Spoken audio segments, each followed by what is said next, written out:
Hey, what's going on YouTube? This is Charles here. I got a opening.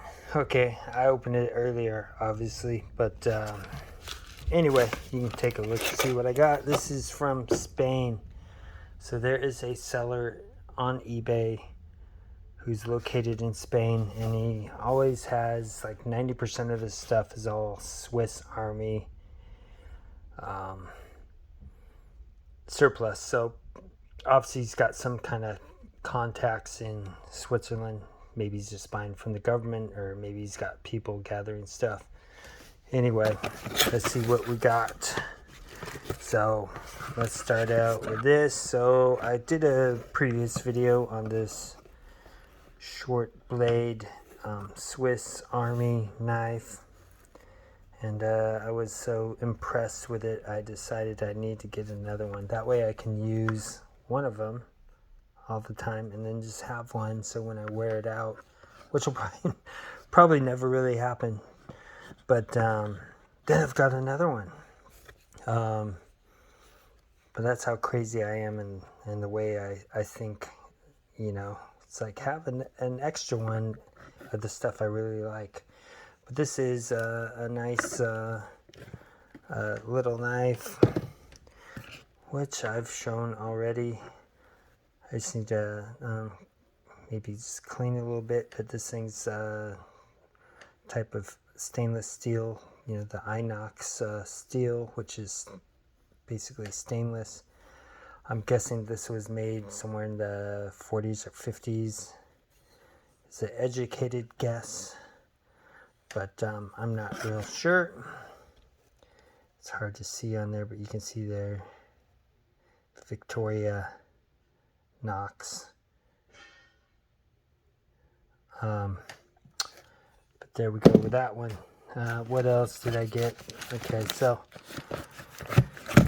I did also buy these pedals. Now this is for the MO-12, and I was thinking that maybe I could have these as a replacement or alternative for my MO-93.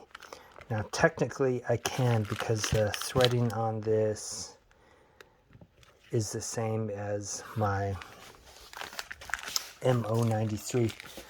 But let's just take a look here.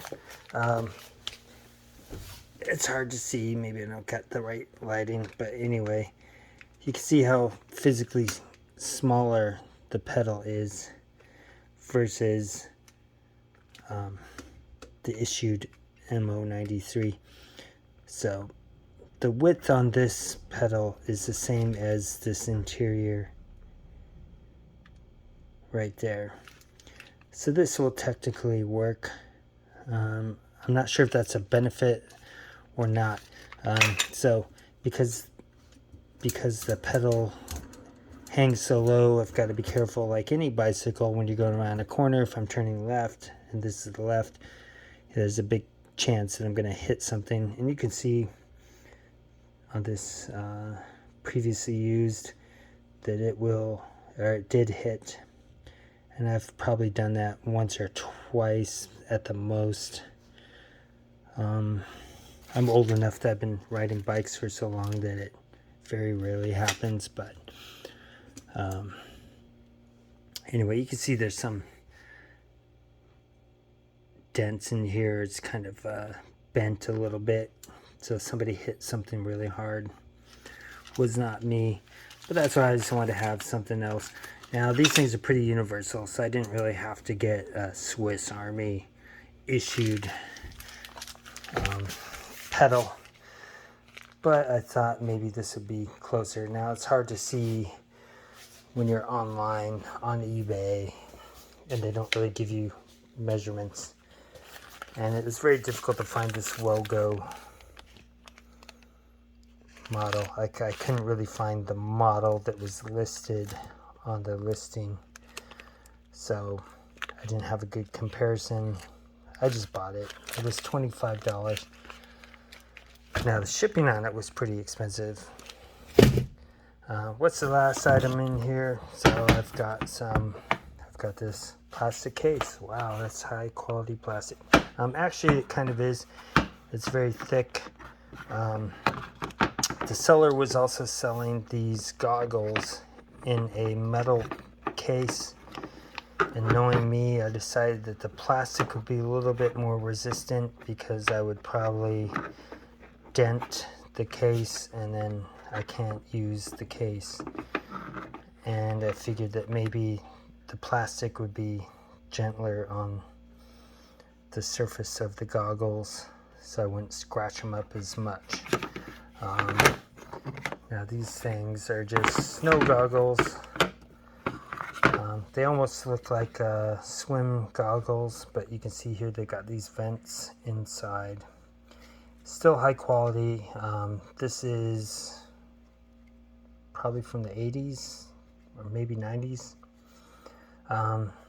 On the old school ones, they use, I think they actually use actual glass, and I'm pretty sure there's some kind of polymer on here.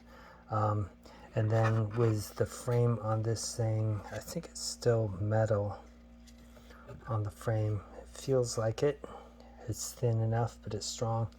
And then they have this foam around to help keep, well, just to kind of seal it up, sort of, because you got these vents, so it's not gonna, but it'll help anti-fog. I have worn these with a mask, so where I live, we're supposed to wear a mask when we go indoors, blah blah blah. I'm not an anti-vaxxer. I do have the vaccine, but just this mandatory stuff with an aerosol virus kind of pisses me off, because, you know, these stupid surgical masks that I can get don't really do much versus a N95, which are hard to come by. But, and that's nothing political either. I know some people like to say that's a political thing, but it's just kind of more science. Anyway, if you guys have any comments or questions on the products, let me know. And thanks for watching. Have a good day.